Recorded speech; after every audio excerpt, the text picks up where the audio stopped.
তো আল্লাহর নবী দুজানের বাদশা নবী রাহমাতুল্লাহি আলাইহিকে হত্যা করার সিদ্ধান্ত নিল।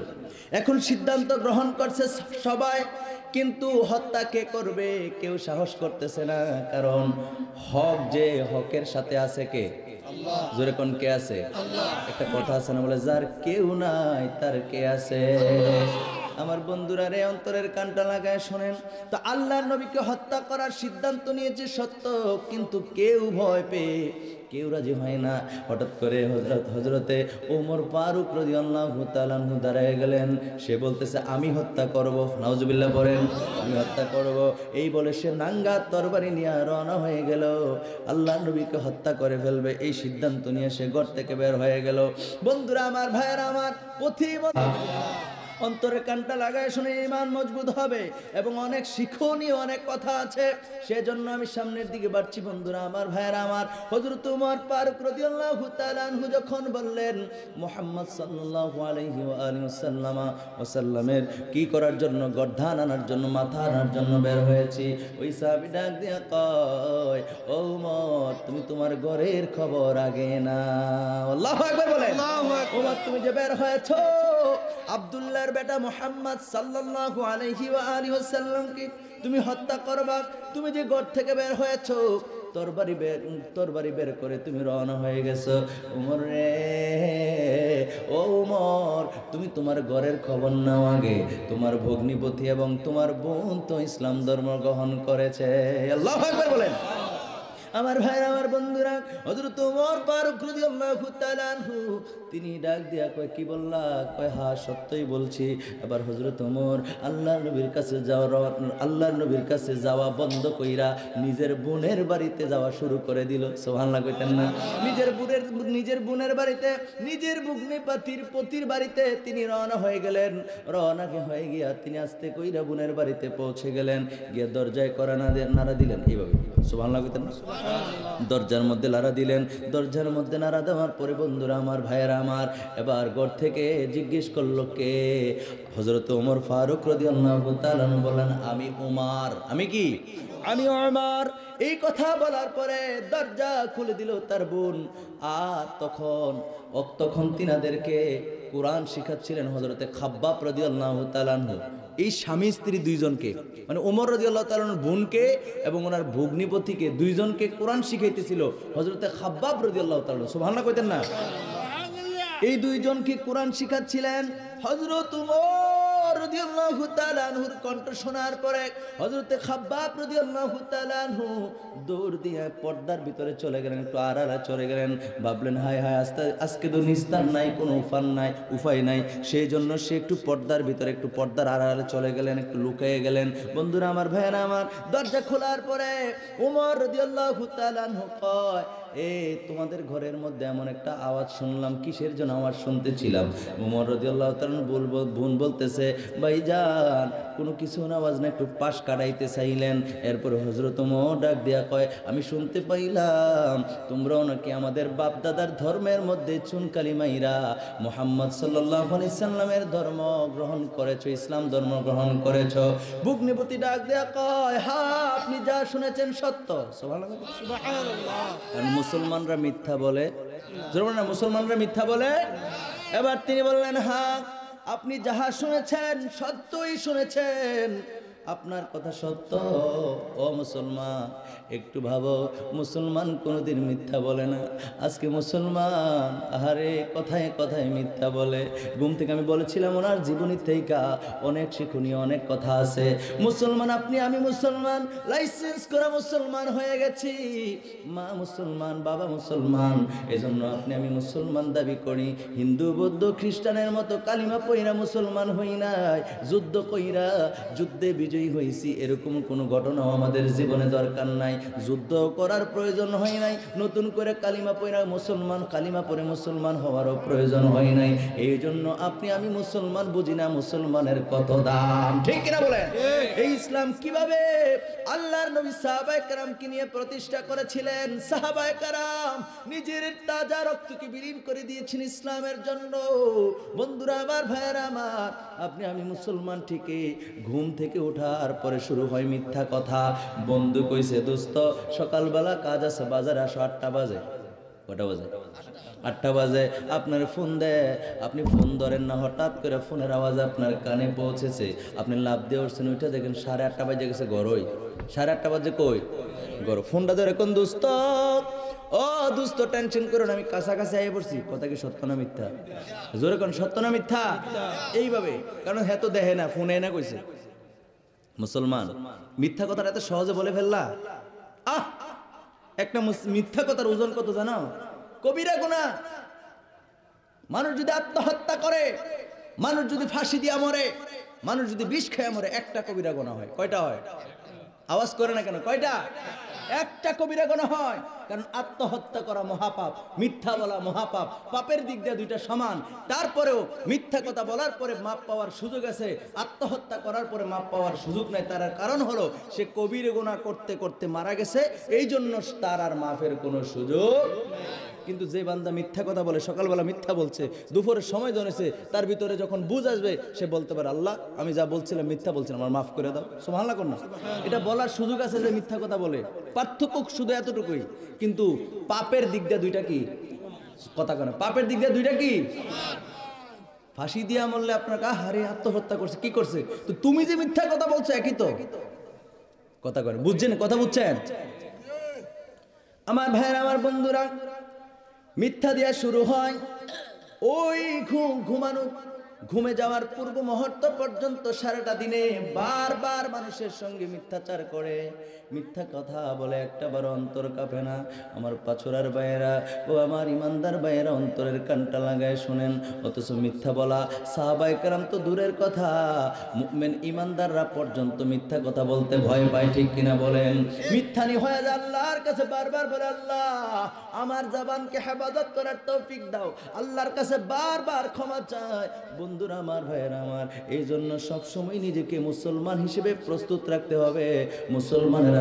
মুসলমানদের যে খাসলত, মুসলমানদের যে চরিত্র, মুসলমানদের যে বৈশিষ্ট্য, ওই বৈশিষ্ট্য আপনার আমার মধ্যে রাখার দরকার আছে না নাই? ওয়াদা করলে তো খবরই থাকে না, ওয়াদা করলে মনে থাকে না কোন সময় হে কথা কেন? ঠিক কিনা? আমানত যেমন হাদিস শরীফের মধ্যে আসছে, মেশকাত শরীফের 17 পৃষ্ঠা খুললে পেয়ে যাবেন। আয়াতুল মুনাফিকি সালাসুন, ইযা হাদাসা কাযাবা ওয়া ইযা ওয়াদা আখলাফা ওয়া ইযা তুমিনা খান। আল্লাহর হাবিব বলেছেন মুনাফিকের আলামত হলো 3টা। কয়টা? আরে তারা কথা কয় না। কয়টা? মুনাফিকের আলামত কয়টা? 3টা। যদি আওয়াজ করে কোন আল্লাহ খুশি হইব না নারাজ হইব? খুশি হইলে আবার বলেন মুনাফিকের আলামত কয়টা? 3টা আলামত। 1 নম্বরে নবীজি বললেন ইযা হাদাসা কাযাবা, যখন সে কথা বলে মিথ্যা কথা বলে। যখন সে কথা বলে, মুনাফিকের 1 নম্বর আলামত হলো সে মিথ্যা কথা বলে। আমাদের সমাজের মধ্যে এরকম মিথ্যা কথা বলে লোক কম না বেশি? কথা কয় না কম না বেশি? ও আমার পাছুরার ভাইয়েরা, ও আমার আশেপাশের গ্রামের ভাইয়েরা, অন্তরের কানটা লাগায় শুনেন। 2 নম্বরে নবীজি বললেন ওয়াইদা ওয়াদা আখলাফা, রাসূলুল্লাহ বলেন মুনাফিক যখন ওয়াদা করে খেলাফ করে। কি করে? খেলাফ করে। হযরত ওমর রাদিয়াল্লাহু তাআলা আনহুর জীবনী থেকে আরেকটা ওয়াকে আপনাদের কি শোনায় দিই। ওই কথা কিন্তু শেষ হয় নাই, ওই যে সত্য কথার থেকে দিকে আসছি। আল্লাহর নবীর বিশিষ্ট সাহাবী আমিরুল মুমিনিন হযরত ওমর ফারুক রাদিয়াল্লাহু তাআলা আনহুর সময় ইসলামের মধ্যে অনেক যুদ্ধ সংগঠিত হয়েছে। ওয়াদা কেমন জিনিস, আহারে মুসলমানদের ওয়াদা রক্ষা দেইকা বিধর্মীরা পর্যন্ত কালিমা পয়রা মুসলমান হইছে। আর এখন আমরা মুসলমানের বাচ্চা ওয়াদা করলে খবর থাকে না। ঠিক কিনা বলে? ভাইরা আমার, বন্ধুরা আমার, হযরত ওমর ফারুক রাদিয়াল্লাহু তাআলা আনহুর সময় অনেক যুদ্ধ হয়েছে। একটা যুদ্ধ থেকে একটা লোককে বন্দী করে, অনেক লোককে বন্দী করছে। এর মধ্যে একটা লোক আছে কাফের বেঈমান মুশরিকদের মধ্য থেকে লোক বন্দী করছে। এর মধ্যে একটা লোক তারে বারবার বলছে তুমি কালিমা পড়ে মুসলমান হয়ে যাও, ছেড়ে দেব। সুবহানাল্লাহ কইতেন না? কে বলতেছে? হযরত ওমর ফারুক রাদিয়াল্লাহু তাআলা বলছেন তুমি বারবার সুযোগ দিছে, বারবার সুযোগ দিছে, আর দিনের দাওয়াত দিছে। বলছে তুমি কালিমা পড়ো, কালিমা পড়ে মুসলমান হয়ে যাও, আমি ওমর তোমাকে হত্যা করব না, তোমাকে কতল করব না, ছেড়ে দেব। সে মুসলমান হয় না, কয় না আমি কালিমা পড়ব না। এরপরে বারবার, কারণ ওমর রাদিয়াল্লাহু তাআলা বলেন এখন যদি তার ছাইরা দেই, সে তো যুদ্ধের মধ্যে তার আটকাইছি, সে এখন বন্দী। সে কি বন্দী? তো ছাইরা দিলে তো সে আবার কাফের হইব। সে তো কাফের হইব কি? সে আবার মুনাফিকি করবে। কাফের, সে আমাদের বিরুদ্ধে আবার অস্ত্র ধরবে, এই জন্য ওনার কথা হলো গর্দান উড়িয়ে দেবে। কথা বুঝেন নাই? কিন্তু তার আগে চেষ্টা করতেছে মুসলমান হও। সুবহানাল্লাহ কইতেন না? আসলে কি আপনারা আমার কথা বুঝতেছেন না নাকি? তো বলছি মুসলমান হও, কিন্তু সে বারবার বলার পরে মুসলমান হয় না। হযরত ওমর ফারুক রাদিয়াল্লাহু তাআলা কয় না, আর সুযোগ দেওয়ার সুযোগ নাই, তাকে কতল করতে হবে, তাকে হত্যা করে ফেলবো। হযরত ওমর রাদিয়াল্লাহু তাআলা বলেন, তোমার কোনো শেষ ইচ্ছা আসেনি, আমি তোমাকে কতল করব, কারণ তুমি যেহেতু কালিমা পড়বাই না, তোমার ছাড়ার কোনো সুযোগ নাই, তোমাকে আমি হত্যা করব, মাথাটা শরীর থেকে আলাদা করে ফেলবো। আল্লাহু আকবার বলেন। ওই ব্যক্তি ডাক দিয়া কয়, আপনি আমার শেষ ইচ্ছার কথা বলছেন? হ্যাঁ, আমার একটা শেষ ইচ্ছা আছে। ওই ব্যক্তিটা যখন বলল শেষ ইচ্ছা আছে, হযরত ওমর রাদিয়াল্লাহু তাআলা বলেন, বলো কি শেষ ইচ্ছা? ব্যক্তিরা ডাক দেয়া কয়, আমিরুল মুমিনিন ওমর রাদিয়াল্লাহু তাআলা নুকে বলছেন, হে ওমর, আমার শেষ ইচ্ছা হলো আমি এক গ্লাস পানি খাবো। এক গ্লাস। দেখেন দিন কিভাবে, মানুষ মুসলমানদের কত দাম, সাহাবায়ে কেরাম কিভাবে জীবনকে পরিচালনা করেছে। ওই ব্যক্তিটা বলল কি খাবে? কথা কয় না, কি খাবে? পানি খাবে। এক গ্লাস পানি দেওয়া হলো। এক গ্লাস পানি দেওয়ার পরে সে চিন্তা করলো, হযরত ওমর যেইভাবে রেগে আছে, পানি খাওয়া অবস্থায় না জানি কূপ দিয়ে আমার কল্লা ফালাইয়া দেয়। আহারে, সে বলল আমি পানি খাবো না। পানি দিছে, কয় আমি পানি খাবো না। কয় কেন? আপনি বলছেন আমার শেষ ইচ্ছা কি, আমি বলেছি পানি খাবো, এখন আপনি পানি দিয়েছেন, এখন পানি খাওয়ার আগে তো আর আমার মারতেন না নাকি? কয় না, কয় না, বিশ্বাস নেই, আপনি যেন রাগে রয়েছেন, পানি খাওয়া অবস্থা যদি কূপ মারেন, আমি পানি খাইতাম না। সুবহানাল্লাহ। ওই কাফের কয় আমি পানি খাবো না। আমিরুল মুমিনিন কয় আমি ওয়াদা দিলাম। দেখেন ওয়াদা কি জিনিস। কয় আমি ওয়াদা দিলাম, যতক্ষণ পর্যন্ত তুমি পানি খাওয়া শেষ না করবা, এই পানিটা খাওয়া শেষ না করবা, ততক্ষণ পর্যন্ত তোমার গর্দান উড়াবো না। কাফের কয় পাইছি একটা সুযোগ। সুযোগ কইলাম দিছেন? আপনি কইলাম ওয়াদা দিছেন পানি এটা খাওয়ার আগ পর্যন্ত আপনি আমারে কতল করবেন না। কয় হ, ওয়াদা দিলাম। ওমর রাদিয়াল্লাহু তাআলা ওয়াদা দিছে। ওই ব্যক্তি সুযোগ পাইয়া পানিটা আস্তে করে মাটির মধ্যে ফালাইয়া দিছে। সুবহানাল্লাহ। আর জোরে কর না সুবহানাল্লাহ। ওমর রাদিয়াল্লাহু তাআলা বলতেছেন কি ব্যাপার, পানি কেন জমিনে ফালাইয়া দিয়েছ? ওই ব্যক্তি কয় আপনি ওয়াদা দিয়েছেন পানি যতক্ষণ পর্যন্ত এই পানিটা না খাবো ততক্ষণ পর্যন্ত আপনি আমার হত্যা করবেন না। এবার পানি দেন। আমি তো পানি ফালাই দিছি, পানি তুইলা দেন, আমি খামো। দেখেন কিরম বিটলা বুদ্ধি। হযরত ওমর কয় খাইছে রে, আমি তো ওয়াদা দিছি সত্য, এখন কি করা যায়? এরপরে হযরত ওমর রাদিয়াল্লাহু তাআলা আনহু তাকে ছেড়ে দিল। সুবহানাল্লাহ কইতেন না? পানি ধরে তোলন সম্ভব না। পানিতে, মাটির থেকে পানি তোলা সম্ভব? মাটি থেকে পানি তোলা সম্ভব না। এই জন্য হযরত ওমর ফারুক রাদিয়াল্লাহু তাআলা বললেন তাকে ছেড়ে দাও, তাকে আর হত্যা করা যাবে না। আমি ওয়াদা দিছি রে, পানি খাওয়ার আগ পর্যন্ত তাকে শহীদ করব না, মানে হত্যা করব না। তারে ছেড়ে দিল। সে বাড়িতে গেছে, কয়েকদিন পর সে আবার ঘুইরা হযরত ওমর রাদিয়াল্লাহু তাআলার কাছে দৌড়ে আইছে। সুবহানাল্লাহ। দৌড়ে আসছে। হযরত ওমর কয় কি ব্যাপার? ওই ব্যক্তি কয় আমিরুল মুমিনিন, আর দেরি কইরেন না, আমারে পড়ায় দেন মধুর কালিমা লা ইলাহা ইল্লাল্লাহ মুহাম্মাদুর রাসূলুল্লাহ। জোরে জোরে বলা যাবে কি সুবহানাল্লাহ? আমিরুল মুমিনিন ডাক দেয়া কয় রে, এত বারবার আমি তোমার বললাম কালিমা পড়ার জন্য, তুমি কালিমা পড়লা না। আরে তোমার বারবার বলার পরও কালিমা পড়লা না, হঠাৎ কইরা এতদিন পরে আইসা তুমি বলতেছো তোমার কালিমা পড়ার জন্য, ব্যাপারটা কি? ওই ব্যক্তি ডাক দেয়া কয় আমিরুল মুমিনিন হযরত ওমর, আমি আপনার কাছে এই মেসেজটা দিতে চাই। আমি যখন আপনার কাছ থেকে বাড়িতে গিয়েছি আমার ঘুম হয় না, আমার খাওয়া দাওয়া ঠিকঠাক হয় না। তার কারণ হলো আমি চিন্তা করলাম হযরত ওমর তো নাঙ্গা তরবারি নিয়ে দাঁড়ায় ছিল। হযরত ওমর তো চাইলে আমার কল্লাটা শরীর থেকে আলাদা করে দিতে পারতো, কিন্তু ওয়াদা দিছে পানি খাওয়ার আগ পর্যন্ত আমারে হত্যা করবে না। এই ওয়াদার কারণে হযরত ওমর আমার ছেড়ে দিয়েছে। এই কথাটা আমার বারবার বারবার মনে পড়তেছে। আমি বুঝতে পারলাম মুসলমান যে কত সত্য, মুসলমান ইসলাম ধর্ম সত্য, মুসলমানেরা সত্য, তারা মিথ্যা বলে না, তারা ওয়াদা দিয়েছে ওয়াদা খেলাফ করে না। এই জন্য আমার বারবার এই কথাটা বারবার মনের মধ্যে উঠতেছে বলে আমি দৌড়ে আপনার কাছে আসছি। হ্যাঁ, আমি কালিমা পড়ে মুসলমান হয়ে যাব, ইসলাম ধর্মই সত্য। জোরে জোরে বলেন সুবহানাল্লাহ। আর আমরা মুসলমান। নবী বলেন দ্বিতীয় নম্বরে মুনাফিকদের আলামত হলো ওয়াইদা ওয়াদা আখলাফা। রাসূল সাল্লাল্লাহু আলাইহি সাল্লাম বলেছেন মুনাফিকের আলামত 2 নম্বরটা হলো যখন সে ওয়াদা করে খেলাফ করে। এখন ভাইরা আমার বন্ধুরা, আমরা মুসলমান তো ঠিকই, আমাদের মধ্যে ওয়াদা করে খেলাফ করে এরকম আছে না নাই? জবান খুলে বলেন আছে না নাই? এই এলাকাত কম না বেশি? এই এলাকা তো আছে, তাহলে দেওয়া যায়, তাহলে সব এলাকাতে আছে, কথা কোন ঠিক কিনা? তৃতীয় নম্বরে নবীজি বললেন, তৃতীয় নম্বরে নবী করিম সাল্লাল্লাহু আলাইহি সাল্লাম বলছেন যখন মুনাফিক আমানত, তার কাছে কোনো কিছু আমানত রাখা হয়, সে আমানতের খেয়ানত করে। জোরে জোরে কন্যা নাউজুবিল্লাহ। আমানতের কি করে? আমানত কিতা?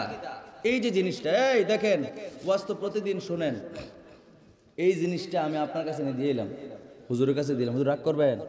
হুজুর এই জিনিসটা আমি আপনারা আমানত দিলাম, যেমনে দিছি এমনি হুজুর রেখে দিবে, এটা খুইলাও দেখতে পারবেন এটার মধ্যে কি আছে, এটার একটা আমানত। সুবহানাল্লাহ কোন না? আবার যখন আমি চাইবো হুজুর আমি যে একটা জিনিস দিলাম দেন, যেইভাবে আছে এইভাবে বলবে হুজুর এইটাই আপনি আমারে দিছিলেন। সুবহানাল্লাহ কোন না?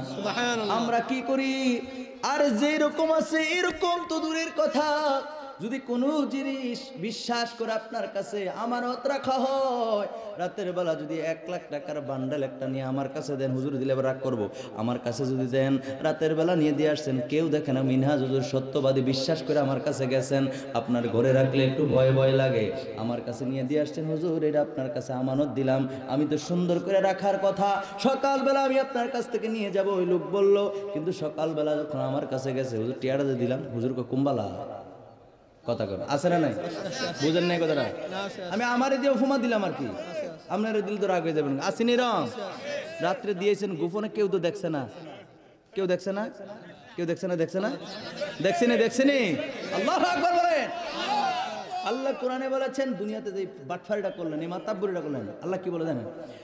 আলাইসাল্লাহু বিআহকামিল হাকিমিন।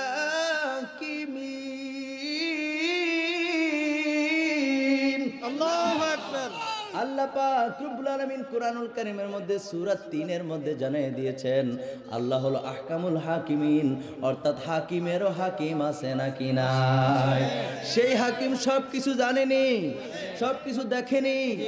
1 টাকা হোক আর লক্ষ টাকা, কোটি টাকা হোক না কেন, কিংবা টাকা নয়, কোনো বস্তু যদি আপনার কাছে দেওয়া হয়, ওটা যদি আপনি অস্বীকার করেন, পৃথিবীর মানুষ না জানলেও আমার আল্লাহ জানে নাকি জানে না?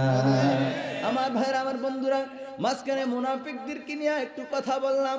এই মুনাফিক ছেয়ে গেছে আমাদের দেশের মধ্যে, মুনাফিকের এখন অভাব নাই, ঠিক কিনা বলেন? বন্ধুরা আমার, ভাইরা আমার, হযরত ওমর, মনে আছে নি কথা? হযরত ওমর রাদিয়াল্লাহু তাআলা আনহু যখন জিজ্ঞেস করলেন তার ভগ্নিপতি আবু সাঈদ ইবনে যায়েদ রাদিয়াল্লাহু তাআলা আনহু, সে কয় আপনি যাহা শুনেছেন সত্য, এই কথাটা বলতে দেরি গো। ওই উমর একটা টান দিয়া জমিনের মধ্যে পালাই দিয়া ভগ্নিপতিরে একদম কিল ঘুষি শুরু করে দিছে, মারপিট শুরু করে দিছে। ভগ্নিপতির শরীর থেকে রক্ত জোরে জোরে জমিনের মধ্যে পড়ছে। আরে বন্ধুরে আসছে, ভাই আমিও তো ইসলাম ধর্ম গ্রহণ করছি। একটা থাপ্পড় দিছে, কিতাবের মধ্যে আসছে, আমার লেখা কোনো কথা না। আল্লামা জালালউদ্দিন সিয়ুতি রহমাতুল্লাহি তাআলা আলাইহি তারিকুল খুলাফা নামক কিতাবের মধ্যে উল্লেখ রয়েছে, বুন্ডার একটা থাপ্পড় দিছে, এমন জোরে থাপ্পড় দিছে হযরত ওমরে কিন্তু সবাই ভয় পাইতো, এমন জোরে থাপ্পড় দিছে গো, থাপ্পড়ের সুরের সাথে সাথে গাল থেকে মুখ কেটে, জবান কেটে জমিনে রক্ত টপ টপ করে পড়তে লাগলো। একের পর এক দুজনকে মারপিট শুরু করে দিল। আমার ভাইরা, আমার বন্ধুরা, হযরত ওমর দেখতে পাইলেন মারতে মারতে রক্তাক্ত করে ফেলছে। ওই বোনটা ডাক দিয়া কয়, ওমর ভাই আমার, তুমি আমাদেরকে মারতেছো কেন? আপনারা কি আসলে ওয়াজ শুনেন নাকি? একটা লোক আইছে এমনি চাইরেছে নাক করে। কোরআন হাদিসের মজলিস কি বুঝেন? বুঝেন কি? বুঝলেন না? কোন মজলিসের মধ্যে যেই জায়গায় কোরআন হাদিসের আলোচনা হয়, বুখারী শরীফের হাদিস, রাসূল সাল্লাল্লাহু আলাইহি ওয়াসাল্লাম বলেছেন যেই জায়গায় কোরআন হাদিসের আলোচনা হয়, ওই জায়গার মধ্যে কেউ যদি কথাবার্তা বলে, তাহলে তার 40 বছর ইবাদত চলে যাবে। কত বছরের? নবীজির নিষেধ আছে, যেই জায়গায় কোরআন হাদিসের মর্ম বুঝবে না ওই জায়গায় এটা বলা থেকে দূরে থাকো। কথা বুঝাইতে পারছি? 5 জায়গায় কথা বললে 40 বছর ইবাদত নষ্ট হয়ে যায়, তার মধ্যে এই আজকের মজলিসটা, এটা খামখেয়ালি মনে করার কিছু নাই। একটু দূরে শরীফ পড়ি, আল্লাহুম্মা সাল্লি আলা সাইয়্যিদিনা মাওলানা মুহাম্মদ ওয়া আলা আলি সাইয়্যিদিনা মাওলানা। এই যে আলেক্স স্যার বসে রয়েছে, উনিও আমার উস্তাদ, আলহামদুলিল্লাহ করেন। কিন্তু আমি কোরআন হাদিসের কথা বলতেছি, আমি কি তাদের সাথে কথা বলছি চলাকালীন সময় কোনো কথা বলছি? বলিনি, এটা আদব। কোরআন হাদিসের আলোচনার সময় কারো স্লোগানও চলবে না, কারো কথাও চলবে না। এখন আপনারা অমনোযোগী হয়েছেন, আমি যাওয়ার সময় অবশ্যই ওনাকে ভালো করে জিজ্ঞাসা করে যাইতাম। এটাই ইসলাম। ইসলামটা সুন্দর, কিন্তু আমরা বুঝি না। আপনার সব দেখে একদিকে তাকিয়ে রয়েছেন, এরকমটা করবেন না। আল্লাহ আমাদের সবাইকে সঠিক বুঝদান করি, আমিন। আর জোরে কোন আমিন। এটা কোরআনের হালকা জিনিস না তো, এটা অনেক ভারী জিনিস। এই মজলিসটাও বেহেশতের বাগান, সুবহানাল্লাহ কোন। আমার প্রিয় ভাইরা, আমার বন্ধুরা, কত মহাব্বতের কথাটা বলতেছিলাম, কিন্তু আপনাদের মনোযোগ কামনা করছি বন্ধুরা, আমার ভাইরা আমার। হযরত ওমর রাদিয়াল্লাহু তাআলা যখন স্বামী স্ত্রী দুইজনকে, অর্থাৎ ওনার ভগ্নিপতি এবং বোনকে যখন বারবার মারতেছিলেন, রক্তগুলি শরীর থেকে বেয়ে বেয়ে যখন জমিনে পড়তে লাগলো, আহারে বোনটা ডাক দেয়া কয়, ভাই তুমি আমাদেরকে কেন মারতেছো? ইসলাম ধর্ম গ্রহণ করছি বইলা। বাইরে ভাই শোনো, শরীর থেকে রক্ত জমিনে পড়তে পারে, টপ টপ করে শরীরের সব রক্ত জমিনে পড়তে পারে, মনে রাখবা ভাই, কিন্তু আমাদের কলিজার থেকে ঈমান আলাদা হবে না। সুবহানাল্লাহ বলেন। আরে আমরা কালিমা পয়রা মুসলমান হইছি গো। ও ভাই, মারতে মারতে সারাটা শরীর যদি রক্তাক্ত করে ফেল, তারপর অন্তর থেকে ওই কালিমার যে ঈমান, ওই ঈমান বের করতে পারবা না। জোরে জোরে কন্যা সুবহানাল্লাহ। অথচ ওই সময় ঈমান রাখা কত কঠিন আমার ভাইয়েরা, আমার বন্ধুরা। আরে এত মায়ের খাইছে, এত সাহাবায়ে কেরাম এত কষ্ট পাইছে, এত কষ্ট পাওয়ার পরেও সাহাবায়ে কেরাম কোনোদিন ঈমানকে বিক্রি করে নাই। আর আপনার আমার ঈমান খুব সস্তায় বিক্রি হয়। বিশেষ করে নির্বাচনের সময় দেখা যায় 1 কাপ চায়ের সাথে ঈমান বিক্রি। আসেনি? মুখরে কয় ভোট তো তোমারে দেন, তো হাতে 500 টাকার লগে আরো 500 দিয়া কয় নেও 1000 দিলাম। কথা কোন ঠিক কিনা? আবার আরেকজন দেখছে, আমার কি চিনো না? কয় চিনি দো, আমি তো তোমার লোক, বুঝেন নাই? আবার হেতাতে গিয়া খাইছে গু। আছে না নাই? এগুলো আপনার ঈমান, এত লো কোয়ালিটির ঈমান। আপনার একটা উদাহরণ দিলাম আর কি। এরকম আমাদের অনেক কাজ আছে। নরমাল পৃথিবীতে সব কিছুর দাম বাড়তেছে, আমার মনে হয় যে ঈমানের দাম দিন দিন কমতেছে। কথা কোন ঠিক কিনা? ওই দুইজন বললাম, এই দুইজন বলল, ভাই আমার, মারতে মারতে শরীর থেকে রক্ত বের করতে পারবা, কিন্তু আমাদের অন্তর থেকে ঈমান বাইর করতে পারবা না। এই কথা শোনার পরে হযরত ওমর হতভম্ব হয়ে গেলেন, আশ্চর্য হয়ে তাকাই রইলেন। বললেন, ঠিক আছে, তোমরা যেটা পড়তেছি না এটা আবার পাঠ করো। সুবহানাল্লাহ কন্যা। বাইর করতে পারবে জিনিসটা কি একটু দেখি। আল্লাহু আকবার বলেন। এই আমার ভাইয়ের, আমার বন্ধুরা, কোরআন যখন পড়তেছিলেন, হযরত ওমর ফারুক রাদিয়াল্লাহু তাআলা আনহু বললেন, এটা একটু পড়ো। এবার ওই যে খাব্বাব, হযরতে খাব্বাব রাদিয়াল্লাহু তাআলা আনহু একটু ফলাই গেছিল, মনে আছে নি? উনি ফলান থেকে বাইরে যাবে প্রকাশিত হয়েছে, হইয়া আবার তিনি কোরআন পড়তে শুরু করলেন। আমার সাথে সকলে পড়ুন, আউযু বিল্লাহি মিনাশ বিসমিল্লাহির রহমানির রহিম। তাহা মা আনজালনা আলাইকাল কুরআনা লিতাশকা ইল্লা তাযকিরাতাল লিমান ইয়াখশা। আল্লাহু আকবার বলেন। تنزيلا ممن خلق الأرض والسماوات العلى الرحمن على العرش استوى। الله أكبر। এরপরে তিনি আরো পড়লেন, পড়তে পড়তে তিনি পড়লেন লাহু মা ফিস সামাওয়াতি ওয়া মা ফিল আরদি ওয়া মা বাইনাহুমা ওয়া মা তাহতা আস-সারা। আল্লাহু আকবার বলেন, আরো জোরে জোরে বলেন আল্লাহু আকবার। আমি আপনাদের কাছে এখন পড়তে পড়তে 6 নাম্বার আয়াত পর্যন্ত পড়ছি। ওই তাফসিরে আমার ভাই আল্লামা জালালউদ্দিন সুয়ুতী রহমাতুল্লাহি তাআলা আলাইহি তিনি ওই কিতাবের মধ্যে উল্লেখ করেছেন, এইভাবে হযরতে খাব্বাব রাদিয়াল্লাহু তাআলা আনহু পড়তে পড়তে পড়তে পড়তে তিনি এক পৃষ্ঠাতে পড়ছে, আরেক পৃষ্ঠারও 2টা আয়াত পড়ছে। জোরে জোরে কোন সুবহানাল্লাহ। 2টা আয়াত মানে 14 নম্বর আয়াত পর্যন্ত, 14 নম্বর আয়াত পর্যন্ত। 14 নম্বর আয়াতটা কি তিনি বলছেন, সর্বশেষ তিনি বললেন ইন্নানি আনাল্লাহ, আল্লাহু আকবার, আনাল্লাহু লা ইলাহা ইল্লা আনা ফা'বুদ। আল্লাহু আকবার বলেন, ফা'বুদনি ওয়া আকিমিস সালাতি লিযিকরি। আল্লাহু আকবার বলেন। আমার ভাইয়েরা, আমার বন্ধুরা, এই পর্যন্ত হযরতে খাব্বাব রাদিয়াল্লাহু তাআলা আনহু পড়লেন, 14টা আয়াত পড়লেন। নাজিম ভাই উফরাইন না, না আলেম মানুষ নিচে বই থাকলে হয়, উফরাই বসেন। আমার ভাইয়েরা, আমার এদিকে তাকান। 14টা আয়াত পর্যন্ত তিনি পড়লেন। পড়ার পরে হযরত উমর রাদিয়াল্লাহু তাআলা আনহুর মনটা নরম হয়ে গেছে। আহারে, হযরত উমর রাদিয়াল্লাহু তাআলা আনহু কয়, এই তেলাওয়াত, এই আয়াত, এই কোরআন যার কাছে পাইছো রে, আমারে দেরি কইরো না, আমারে ওই মুহাম্মদ সাল্লাল্লাহু আলাইহি সাল্লামের কাছে নিয়ে যাও।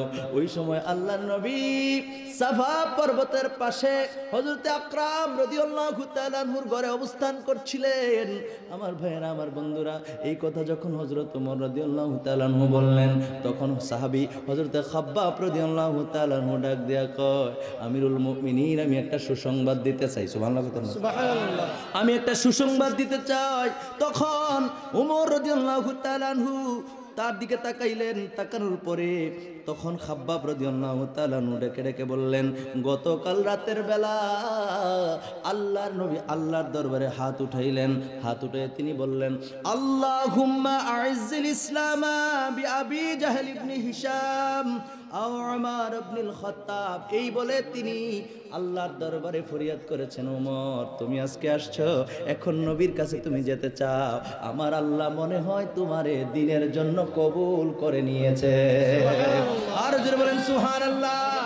যে হাদিসটা আমি প্রথম পড়েছিলাম, পুরোটা হাদিস আমি পড়ি নাই, এই হাদিস শরীফের মধ্যে পাওয়া যায় আল্লাহর নবী দোয়া করেছিলেন।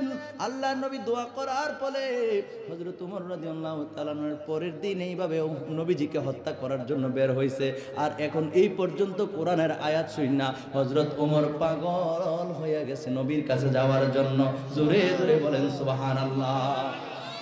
এবার হযরতে খাব্বাব রাদিয়াল্লাহু তাআলা আনহু তিনি কি করলেন, হযরত ওমর রাদিয়াল্লাহু তাআলা আনহুকে আস্তে আস্তে কইরা নবী যেই জায়গায় আছেন হযরত আকরাম রাদিয়াল্লাহু তাআলা আনহুর ঘরে ওই সাফা পর্বতের পাশে তিনাকে নিয়ে গেলেন। যাওয়ার পর ওই জায়গায় ঘরের বাহিরে 2 জন ডিউটিরত আছে। কয়জন এই জোরে কোন কয়জন? হযরতে হামজা এবং হযরতে তালহা নামক 2 জন সাহাবী ওই ঘরের বাইরে ডিউটি পালন করতেছে। হঠাৎ করে দেখে হযরতে হামজা রাদিয়াল্লাহু তাআলা আনহু তিনি নজর করে দেখেন হযরত ওমর আস্তে আস্তে আসতেছে। সুবহানাল্লাহ। তিনি মনে মনে ভাবলেন, যদি ওমর টেরবেটের করে আমার তরবারি থেকে ওমরের গর্দান আজকে কেউ রেহাই পাবে না। হযরত ওমর যদি টেরবেটের করে, হেরফের করে, আর যদি আল্লাহর দয়া থাকে তার উপরে, তাহলে সে বেঁচে যাবে। অর্থাৎ মনে মনে ইমানের কারণে নবীর উপরে যেন অ্যাটাক করতে না পারে, এই জন্য এই মহাব্বতে তিনি বলে উঠলেন, বললেন, ওমর যা আসতেছে, তিনি নিজে নিজে বলতেছেন, ওমর যা আসতেছে, যদি ওমর হেরফের করে, টেরবেটের করে, তাহলে হযরত এই ওমরকে আমি শহীদ করে ফেলবো, কতল করে ফেলবো। আর যদি আল্লাহর দয়া তার উপরে থাকে, আল্লাহ কল্যাণ চান, তার কোন কল্যাণ চান, তাহলে সে রেহাই পেয়ে যাবে। আমার ভাইরা, আমার বন্ধুরা, হযরতে হামজা রাদিয়াল্লাহু তাআলা আনহুর এই মনে মনের সিদ্ধান্ত আমার আল্লাহ জানে না কি জানেন? আপনার আওয়াজ এত ছোট কেন? আল্লাহ জানে না কি জানেন? আল্লাহ আল্লাহ পাক রব্বুল আলামিন সাথে সাথে জিবরাইলকে ডাক দিলেন, ও জিবরাইল তুমি কই? জিবরাইল কয়, আল্লাহ আমি আমার দপ্তরে। আল্লাহ কয়, না রে জিবরাইল না, তুমি তোমার দপ্তরে থাকলে হবে না, যাও যাও যাও আমার বন্ধু নবীর কাছে চলে যাও, গিয়া সুসংবাদটা দিয়া দাও হযরত ওমর আমার নবীরে কতল করার জন্য আসে না, হযরত ওমর তার গর্দান দেওয়ার জন্য এসেছে। আর জোরে বল আল্লাহু আকবার, আল্লাহু আকবার, ইয়া রাসূলুল্লাহ, ইয়া রাসূলুল্লাহ। ভাইরা আমার, বন্ধুরা আমার, আল্লাহ নবীর কাছে ওহী চলে আসলেন ঘরের ভিতরে। এবার আল্লাহ নবী আস্তে কইরা দরজার মধ্যে এসে দাঁড়ায় গেলেন। তারপরে হযরত ওমরকে দেখে বললেন, হানজালা, আরে হামজা, ও আমার সাহাবী, দরজা খুলে দাও, দরজা খুলে দাও, ওমরকে আমার কাছে আসতে দাও। জোরে জোরে কোন সুবহানাল্লাহ। নবীজির চেহারা মোবারক দেখা রে ও আমার পাচুরার ভাইরা রে, যেই নবীর গর্দান নেওয়ার জন্য হযরত ওমর পাগল পাগল হয়ে আসছে, ওই ওমর নবীজির নুরানি চেহারা মোবারক দেখা এমন পাগল হইছে, ডাক দিয়া কয়, নবী গো, ও নবী, ও নবী, আপনারে কতল করার জন্য কাফেরেরা সিদ্ধান্ত নিল, কেউ আপনার কাছে কতল করার জন্য আসে না। আমি ওমর নাঙ্গা তরবারি নিয়ে ঘর থেকে বের হইয়া আপনার কাছে আসছি গো নবী, ও নবী, আমি আপনার গর্দান নেওয়ার জন্য আসছি।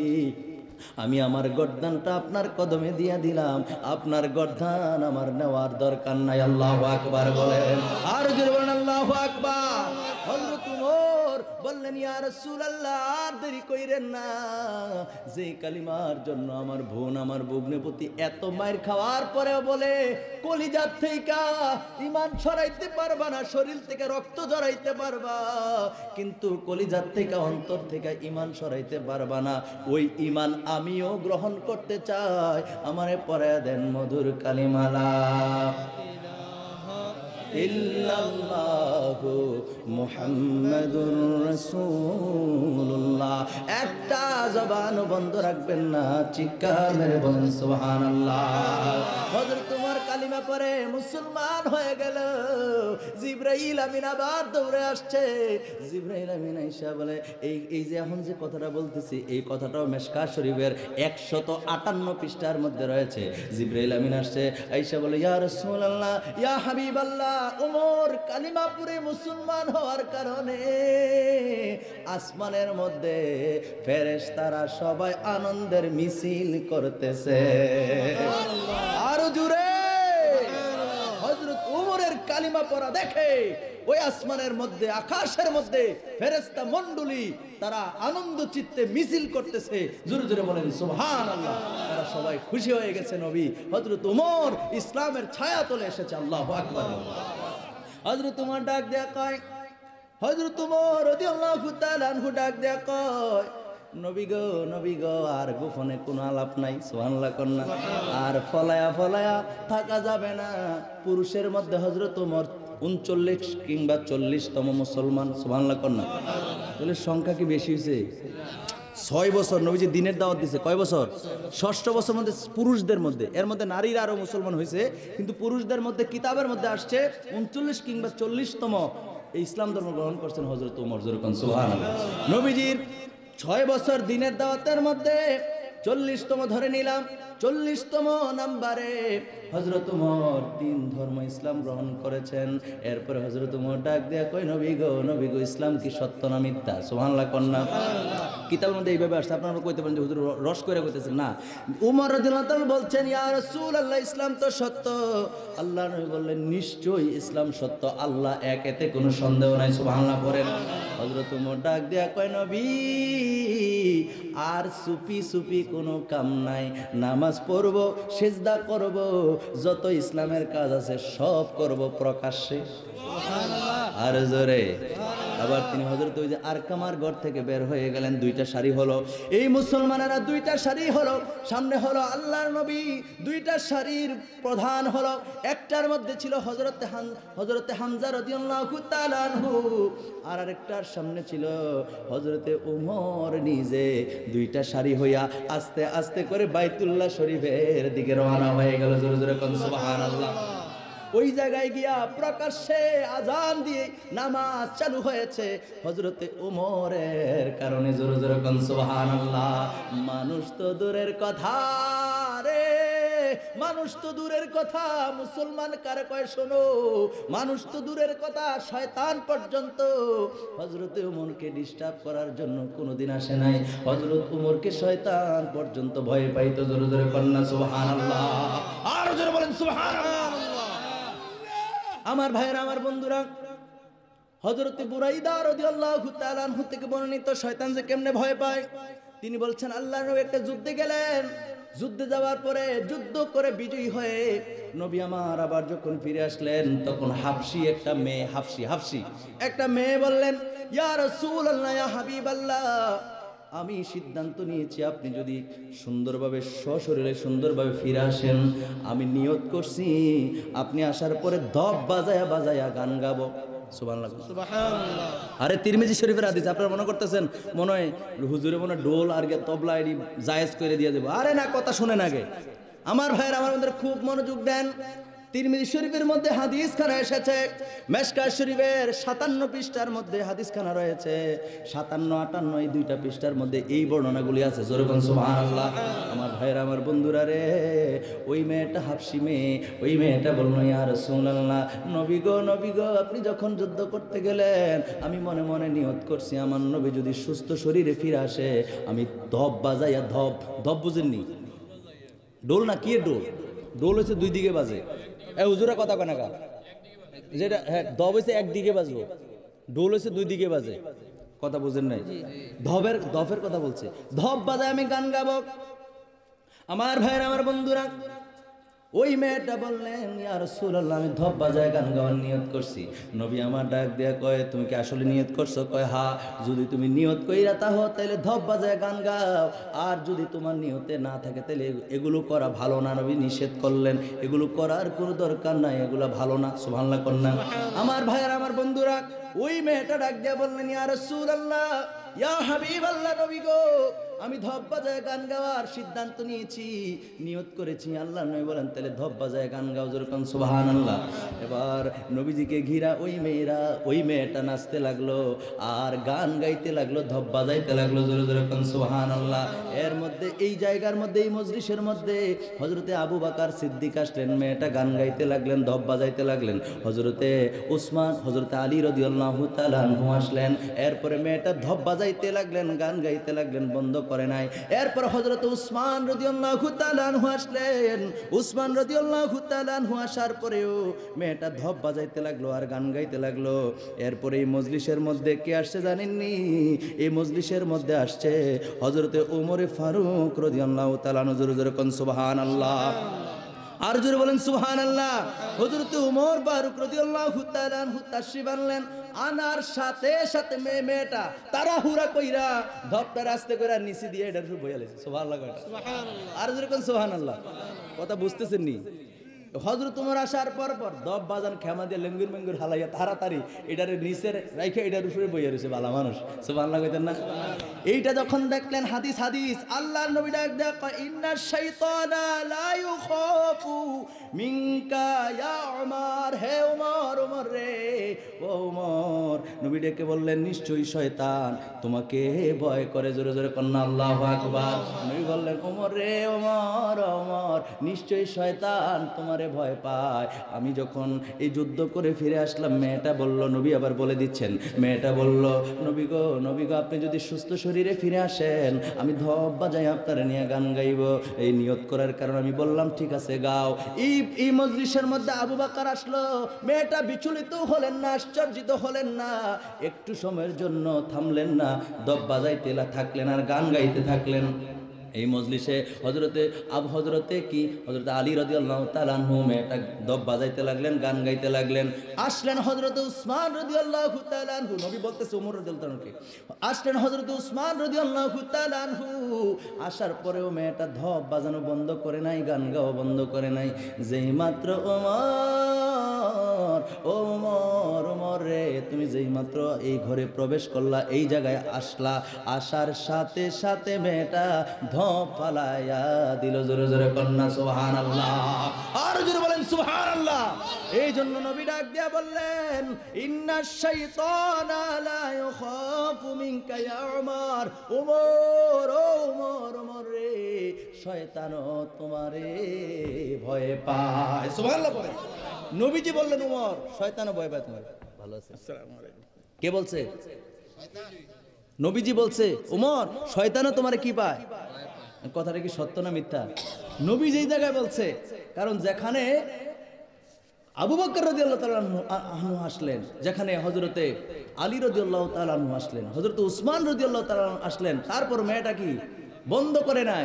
কিন্তু উমর, তুমি যেই মাত্র প্রবেশ করলা, প্রবেশ করার সাথে সাথে মেয়েটা ভয় পাইলো, বাজানো বন্ধ করে এটা রুশে বইয়ে রয়েছে। জোরে কোন সুবহানাল্লাহ, আর জোরে কোন সুবহানাল্লাহ। আর আমরা রে শয়তান, আমরা মুসলমান, আমরা রে শয়তানে আরো জাতা দিয়া দৌড়ে। কথা কোনা ঠিক কিনা? কথা কোনা ঠিক কিনা? নামাজ নাই, রোজা নাই, আহারে রমজান মাসের রোজাগুলি সঠিকভাবে পালন করো না। আমার ভাইয়ের, আমার বন্ধুরা, দান সদকার মধ্যেও নাই, মানুষগুলি ভালো ভালো কাজের মধ্যে নাই। সত্য কথা বলে না, মিথ্যা কথা কয়, সুদ খায়, ঘুষ খায়, আছে না নাই?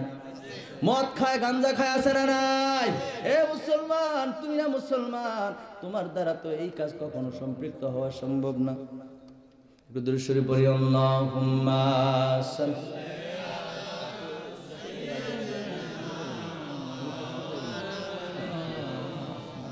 ওয়া আলা আলি সাইয়্যিদিনা। আমি যে কথাটা বলতেছিলাম, আমার সময় খুব নিকটে চলে আসছে ভাইয়েরা। আজকে খারাপ লাগতেছে? আমার কথা বুঝতেছেন তো? আমার ভাইয়েরা, হযরত ওমরকে কেমন ভয় পাইতেন? একজন ব্যক্তি একদিন জিজ্ঞেস করলেন, আমিরুল মুমিনিন, ও ওমর, আপনার মানুষ এত বেশি কেন ভয় পায়? হযরত ওমর রাদিয়াল্লাহু তাআলা ডাক দিয়ে কয়, মানুষ কেন ভয় পায় আমি তো জানি না, তবে আমি একটা জিনিস জানি রে, সেই জিনিসটা হলো আমি ওমর আল্লাহরে সবচেয়ে বেশি ভয় পায়, এই জন্য হয়তো মানুষ আমারে ভয় করে। জোরে জোরে বলেন সুবহানাল্লাহ। আমার ভাইয়েরা, আমার বন্ধুরা, এই জন্য বন্ধুরা রে, ওমর রাদিয়াল্লাহু তাআলা জীবনে যদি বারবার আমি একের পর এক বলতে যাই, ওনার যে ইনসাফ, ওনার যে ন্যায় বিচার, আমিরুল মুমিনিন থাকা অবস্থায় হযরত ওমর যে কত কষ্ট করেছেন। আমার দেশের শাসক যারা আছে, আমার দেশে মেম্বার, চেয়ারম্যান, এমপি, মন্ত্রী থেকে শুরু করে যারা প্রতাপশালী আছে, তাদের বাড়ির পাশে কত মানুষ না খায়া থাকে। কথা কোন ঠিক কিনা? কিন্তু হযরত ওমর আমিরুল মুমিনিন, অর্ধ পৃথিবীর খলিফা, শাসক হওয়ার সত্ত্বেও তিনি কোনোদিন ওই ক্যাটাগরি বা ওই গেফিটি দেখান নাই। তিনি সবার খবর রাখতেন। জোরে জোরে কোন সুবহানাল্লাহ। রাতের অন্ধকারে হাইটা হাইটা মানুষের খবর, তিনি মানুষের খোঁজ খবর নিতেন। কেমন ন্যায় বিচার তিনার ছিলেন। হঠাৎ করে একদিন হযরত ওমর হাঁটতেছেন, রাতের অন্ধকারে হাঁটতে হাঁটতে অনেক দূরে একটা ঘরের মধ্যে দেখলেন দুইটা লোকে কথা বলে। তিনি আস্তে করে কানটা দিলেন, কি কথা কয় একটু শুনি। রাতের বেলা ওই মা বলতেছে, মা এবং মেয়ে দুইজনে কথা কয়। মাটা কয়, আরে আমার তো স্বামী নাই, আমার সংসার তো পরিচালনা হয় দুধ বিক্রি করে। কি বিক্রি করে? দুধ বিক্রি করে আমার পরিবার পরিজন চলে। এই অল্প একটু দুধ দিয়ে আমি আগামীকাল এটা কেমন করে চালাবো? এই জন্য সে চিন্তা করলো, দুধের মধ্যে পানি দিয়া দিলে তো আর বোঝা যায় না। বোঝা যায়? দুধ তো সাদা। কথা কোন ঠিক কিনা? দুধের মধ্যে যদি আপনি এক কলস দুধের মধ্যে আরেক কলস দুধ পানি দেন, এটা সাদাই থাকবো। কথা কোন ঠিক কিনা? তো কয়, আমি একটু পানি দিয়া দিই, বাইরে যাবো। মেয়েটা ডাক দেয়া কয়, মা গো, ও মা, তুমি দুধের মধ্যে পানি দেবার জন্য বলো। মা গো মা, হযরত ওমর যদি জানতে পারে তোমার কল্লা বালায়া দেব। আল্লাহু আকবার বলেন। হযরত ওমর যদি জানে গো মা, তুমি দুধের মধ্যে পানি দিছো, তোমার অনেক বড় শাস্তি হবে। ওই মহিলা ডাক দিয়া কয়, ওমর এত রাত্রে কই থেকে আসবে আমার কথা শোনার জন্য? হযরত ওমর শুনেনি? ওমর কথা কনা, হযরত ওমর শুনতেছিনি? আস্তে কইরা ওই ঘরের দরজার মধ্যে ক্রস দিছে, একটা দাগ দিছে। দাগ দিয়ে হযরত ওমর দরবারে চলে গেছেন, উনি ওনার জায়গায় চলে গেছেন। বন্ধুরা আমার, ভাইয়েরা আমার, এরপরে দিন মা মেয়ে দুইজন রে ডাকাইছে। সুবহানাল্লাহ কন্যা। ওই মহিলা বুঝতে পারছে আরে ঘটনা মনে হয় ঘটে গেছে, আর ওই মেয়ের কোনো ভয় নাই, আমি তো মিথ্যা বলি না, জোরে কোন সুবহানাল্লাহ। আমার ভাইয়ের আমার বন্ধুরা, শর্ট করে বলতেছি সময় খুব কম। ওই মহিলা এবং মেয়ে দরবারে যাওয়ার পরে আমিরুল মুমিনিন হযরত ওমর ফারুক রাদিয়াল্লাহু তাআলা ডাক দেয়া কয়, তোমাদের দুইজনের মধ্যে সম্পর্ক কি? আমরা দুইজনের মধ্যে সম্পর্ক হলো মা মেয়ে, জোরে কোন সুবহানাল্লাহ। কয় গতকালকের ঘটনা আমি সবই জানি, আমি বুঝতে পারছি তোমার মেয়ের ভিতরে তাকওয়া আছে, আল্লাহর ভয় আছে। যখন বলেছিল হযরত ওমর যদি জানে তোমার কল্লা ফালায় দিব, তুমি বলেছিলা ও মহিলা, তুমি বলেছিলা এই জায়গার মধ্যে ওমর কই থেকে আসবে, কিন্তু তোমার মেয়ে বলেছিল ওমর যদি নাও দেখে একজন তো দেখে, তার নাম কি? মহব্বত করে বলেন আল্লাহ। তোমার মেয়ে আল্লাহর ভয়ের কথা বলেছে, আমি আর বিলম্ব নয়, আমি আমার ছেলের জন্য তোমার এই মেয়েকে বিবাহের প্রস্তাব দিলাম। সুবহানাল্লাহ। আল্লাহর ভয় দেখেন কেমন পুরস্কার দিলেন। গরিব হওয়া সত্ত্বেও এই পরেশগার মেয়েদেরকে বিবাহ করার জন্য আমার ভাইয়েরা আমার বন্ধুরা, নবীজিও বলেছেন ফরেশগারি দেখে মেয়েদেরকে বিবাহ করো। সুবহানাল্লাহ কর না, আরো জোরে কোন সুবহানাল্লাহ। আমার ভাইয়ের আমার বন্ধুরা, হযরত ওমর বিয়ের প্রস্তাব দিলেন। ভাইয়ের আমার বন্ধুরা, সেদিকে আমি যাচ্ছি না, এই তাকওয়ার কথা বলছি, আল্লাহর ভয়ের কথা বলছি। আল্লাহর ভয় যদি অন্তরে থাকে, এইভাবে আল্লাহ পুরস্কৃত করে। কথা বলেন ঠিক কিনা? আজকে আমাদের দেশে ভয় নাই, সুদ করে দুনিয়া বইরা গেছে, ঠিক কিনা বলেন? অথচ আল্লাহ পাক রব্বুল আলামিন কুরআনুল কারীমের মধ্যে বলেছেন, ওয়া হাল্লাল্লাহুল বাইআ ওয়া হাররামার রিবা। আরে সুদ, এই যে সুদ আমরা খাই, আল্লাহ কয় সুদকে আমি আল্লাহ করলাম হারাম, আর ব্যবসাকে করে দিলাম হালাল। জোরে জোরে কোন সুবহানাল্লাহ, আর জোরে বলেন সুবহানাল্লাহ। সূরা বাকারার 275 নম্বর আয়াতে কারিমার মধ্যে আমার আল্লাহ ঘোষণা দিয়েছেন ঘুষের ব্যাপারে, সুদের ব্যাপারে কিছু বললে অনেক জায়গায় মাহফিল কমিটি খুশি হয়। তার কারণ কি জানেননি? এটা বলার কারণ হলো প্রত্যেকটা এলাকার মধ্যে ঘুষখোর সুদখোর বাড়ছে না কমছে? এই জোরে কোন বাড়ছে না কমছে? আপনি এমন বিপদে পড়ছেন, দৌড়ে গেছেন, ভাই আমার 10,000 টাকা দাও, আমার মায়েরা খুব অসুস্থ, ভাই আমার সন্তান অসুস্থ, আমার মা অসুস্থ, আমার 10,000 টাকা দাও। একবার সাফ না, নাই নাই নাই, থাকলে না দিতাম, আও নাই নাই নাই নাই, কেউর কাছে পায় না। আবার দৌড়ে গেছে, যদি কেউর কাছে পাও সুদে লাইন না দাও, আছে তো নাউজুবিল্লাহ কইতেন। যেই মাত্র টাকা সুদের কথা কইছে, বুঝেন নাই, সাথে সাথে রাজি কহা আছে তো, আমার কাছে একটা লুক আছে, তাই নেই তারা। আসলে কি লুক আছে না তাই নই? ওইরে কথা করেন, লুক আছে না তাই নই? সকলে মিলে জোট বাঁধবেন, বান্দা সুদখোর যেটি আছে এলাকার মধ্যে টার্গেট করবেন। কইরা আমার তো ওয়াজ দাওয়াত, আমি আগে বলছি, আমি আপনাদের পুরান মানুষ না, নিজের মানুষ, হ্যাঁ, আর দাওয়াতের দরকার নাই, না দিলে নাই, সমস্যা নাই, আমি বুদ্ধিরে হিয়ে দিয়ে যাইতেছি। একবারে 10-15-20 জন একবারে জোট বাঁধেন, বান্দা আস্তে আস্তে একের পর এক সুদ করে যাবেন। ভাই আমার 1 লাখ টাকা লাগে, ঠিক আছে, 1,40,000, ঠিক আছে, সমস্যা নাই, দাও। আরেকজনে যাইবেন, আরেকজনে আনবেন 1 লাখ, আরেকজনে আনবেন 3 লাখ, আরেকজনে আনবেন 4 লাখ, আনতে আনতে তারে হগির করে দিয়ে তুই বই থাক, তুই ভালো টেয়া নিস। এক কথা কোন ঠিক কিনা? জোট বাঁধেন, বান্দা এমন শিক্ষা দিবেন একবার ভয় রাখবেন। একবার ফতোয়ার জন বসবো যে ভাই মাফ করে দাও, আর জীবনে সুদ খেতাম না, তখন মূলদণ্ডে ফিরিয়ে দিবেন। পারতেন না? না আবার আপনারা শুরু করবেন, না আপনারা শুরু করবেন, টেয়ার মালিক না আমরা, হ্যাঁ, রাগ হইতেছে বাবু রে। এগুলো কোরআনের কথা। আল্লাহ কোরআনে আরো কি বলছে জানেন? কাল হাসরের ময়দানে সুদখোর উঠবে জিনের মতো পাগল হইয়া। কার মতো? জিনের মতো পাগল হয়ে উঠবো। আমার সময় কিন্তু শেষ, হুজুর আসলে আমি ছেড়ে দেবো। ভাইরা আমার, বন্ধুরা আমার, জিনের মতো পাগল হয়ে হাসরের ময়দানে উঠবে। আহারে সাবল তাবল কথা কব দুনিয়ার জমিনে, মানুষ যেমনি কথা কয়, শয়তানের আচরণ যেরকম, মানুষের যদি জিনে ধরে, মানুষ কি সিধা কথা কয়? জিনে ধরে মানুষ কি বালা কথা কয়? হেতারে জিগাতে আন্দাজে কথা কয়, নিজে নিজে কথা কয়। জিগায় তোর বাড়ি কো? হ্যাঁ ঠিক আছে, তোর বাড়ি কো? বুঝেন নাই? আপনার লগের ভাই আপনার বাড়ির একটা মানুষের জিনে ধরছে, যদি আপনি হেতার কাইনাগুলো ধরে তোর বাড়ি কয়, তো আফ্রিকার জঙ্গল। কথা কন ঠিক কিনা? আসলে কি হ্যাঁ কয় না জিনে কয়? কথা কয় না, হ্যাঁ কয় না জিনে কয়?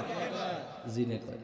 জিন যেরকম আবল তাবল কথা কয়, সে যে একটা শাস্তি পায়। আরে এই শাস্তির কথা যদি বলতে চাই, ও সুদখোর যারা আছো, আল্লাহর নবীও বলছেন হাসর ময়দান তো তোমাদের অস্তিত্ব থাকবেই না।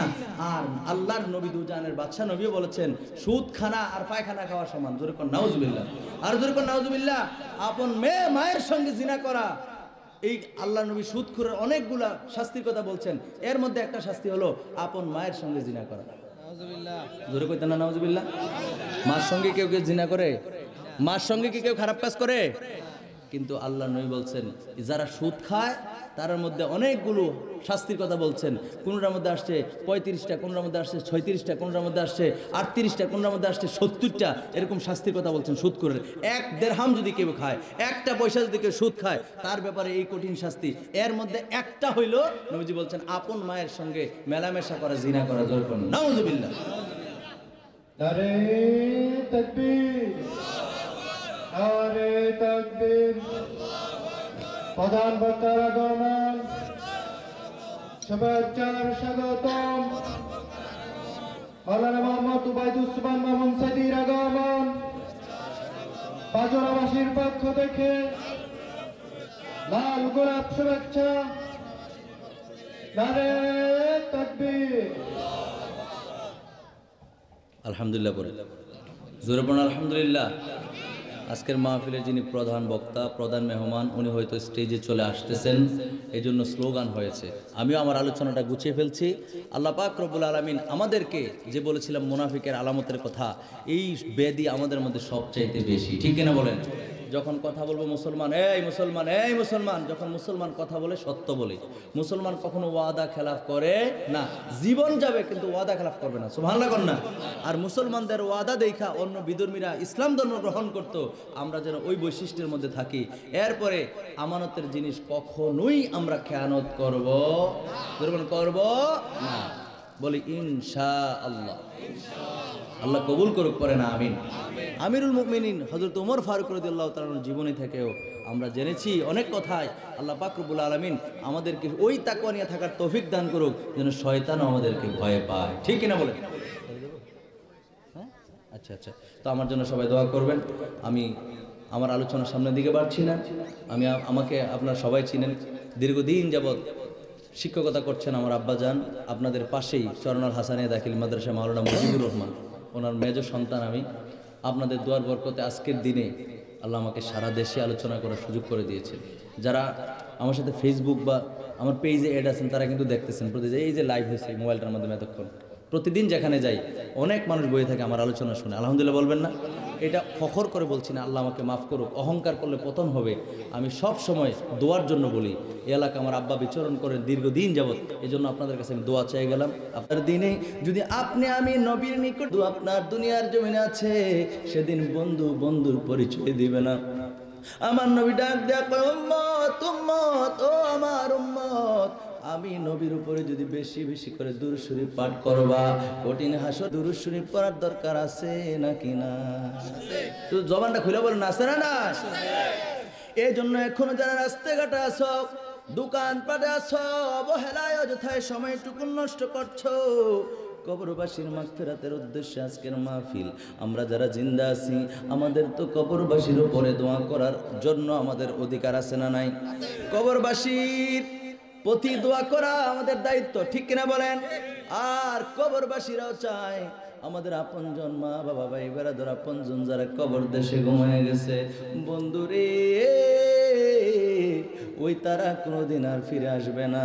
এই মাহফিল যখন হয়, কোরআন হাদিসের আলোচনা যেই জায়গায় হয়, ওই জায়গায় যদি আপনজনগুলি আইসা আব্বা আম্মার জন্য দাদা দাদির জন্য নানা নানির জন্য আপনজনদের জন্য যদি একটু ওই জায়গায় গিয়া দোয়া করে, তাহলে ওই দোয়াটাই আশাই তারা করে, আর বাইরে তারা কিছু চায় না, ঠিক কিনা বলেন? অথচ তাদের নির্মাণ করা ঘরে আমরা বাস করি, তাদের জমি জমা আমরা চাষ করি, তাদের বানানো ঘর বাড়িতে আমরা বসবাস করি। বন্ধুরা আমার, ভাইয়েরা আমার, সেই বসবাসকৃত জায়গার ভাড়া তারা চায় না, জমি জমা চাষের ফসল ফলাদি তারা চায় না, তারা চায় তাদের আপনজন যদি একটু দোয়া করতে, এই আশাটা করে। এই জন্য আমি বলবো বন্ধুরে মাইকের আওয়াজ যতদূর যায়, আমি সবাইকে আহ্বান করবো আজকের মাহফিলের প্রধান বক্তা আসার পূর্বে, স্টেজে মাহফিলে আসার পূর্বে আপনারা যদি সবাই চলে আসেন, আর হুজুর যদি আইসা দেখে মজলিসটা খুব সুন্দর, হুজুর ভালো লাগবে নি? ভালো লাগবে নি?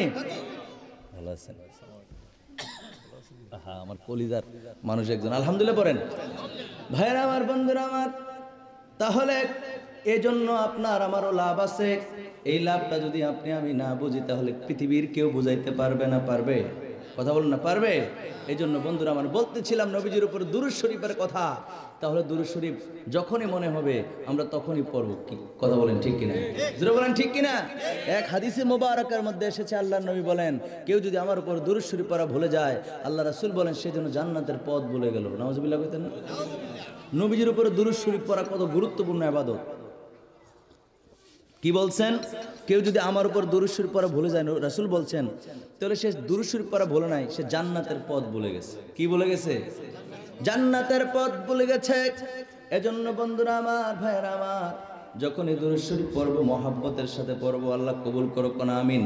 এজন্য হাসরের ময়দানের কথা স্মরণ করে, নবীজির কথা স্মরণ করে আমি প্রায় সময় এই কাসিদাটা মাহফিলের মধ্যে বলি, আরশের নিচে সিজদায়ে পড়ে কাঁদবেন নবী যারে যার, আরশের নিচে সিজদায়ে পড়ে কাঁদবেন নবী যারে যার, মাফ করে দাও ওহে আল্লাহ উম্মত আমার গুনাহগার। আল্লাহুম্মা সাল্লি আলা সাইয়্যিদিনা মাওলানা মুহাম্মদ।